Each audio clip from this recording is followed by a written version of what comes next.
पंतप्रधान मोदींनी भाषणात शेतकऱ्यांचा उल्लेख सुद्धा केला नाही असं म्हणत ठाकरेंनी मोदींवर निशाणा साधलाय। तर नियमित कर्जफेड करणाऱ्या व्यक्तीला 50,000 देण्याचं आश्वासन दिलं होतं, पण कोरोनाला 1.5 वर्ष देता आलं नाही। खोकेवाल्यांनी सरकार पाडलं असं म्हणत ठाकरेंनी जोरदार टीका केली आहे।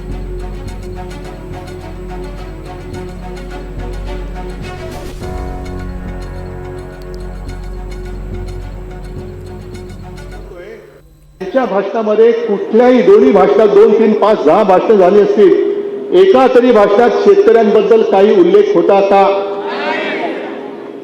ज्या पंतप्रधानांना जिथे आपण चाललोय त्यातल्या महाराष्ट्राची परिस्थिती काय माहिती नाहीये, त्यांच्याकडनं आपण काय नाही मागतोय, त्याच्यासाठी मागायचा।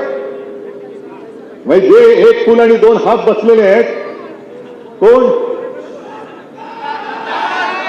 एक फूल आणि 2 हात म्हणजे मला वाटतं कैलास ओम आणि सगळ्या आमदारांचं सगळ्या तमाम शिवसैनिकांचं खास कौतुक करायचंय।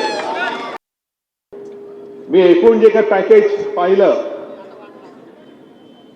अनेकांना असं वाटतं, सगळ्यांना असं वाटलं अरे 31,000 कोटी इतिहासातली सगळ्यात मोठं पॅकेज नाही, इतिहासातली सगळ्यात मोठी थाप मारली आहे सरकारने। आजपर्यंत एवढी मोठी थाप कोणत्याही सरकारने मारली नव्हती। ती इतिहासातली पहिली मोठी थाप या देवेंद्र फडणवीसांच्या सरकारने मारलेली।